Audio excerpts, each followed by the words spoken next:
Yes, good morning. I'm Miranda Kasanskaya Budeberg. Thank you very much for inviting me to attend this important event. And I would like to thank Excellencies Ministers here present, as well as colleagues, permanent delegation, National Commission of UNESCO, many colleagues with I worked together for many years already, and those who came to attend this important symposium.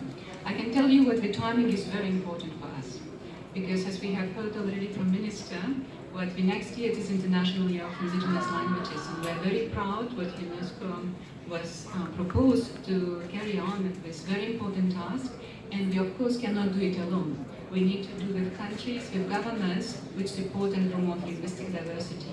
And this is why we are very happy that the government of Paraguay is not only one which is promoting, but as well lives and supports indigenous communities for many decades. So we're very proud, and it could be used as a very good example around the world. So we are very, very pleased that this event takes place today and next days. And I would like to convey the best greetings from our Director General, who signed the agreement showing us as well as important interest and support to the linguistic diversity. During next days as well, we'll speak about the creation of World Atlas of Languages. And this is essential work for us. We've been working since 2015 on the renewal of Atlas of Languages in Danger, and we expect that it will serve for all of us with valid statistical data about linguistic diversity around the world. And I hope that we will establish good partnerships, we will learn from each other, and we'll be able to create a network in Latin America in order to come up with very concrete results. Because language matters for development. That is the key message what Assistant Director General for Communication and Information, Mr. Moez Shakshuk, will deliver in his video message.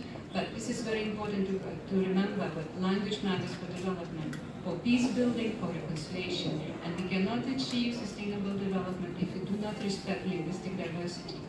So I really thank the government for hosting us once again, and let's enjoy each other's company. Let's enjoy and learn from each other, from the best practices what we have in this region, and as well use our creativity and look for new innovative ways, how we can work together, how we can support indigenous communities around the world, in particular in this region, using existing tools, taking new opportunities such as international here, and Atlas which is coming as well next year. So thank you very much, and I invite you to watch video message from Assistant Director General of UNESCO.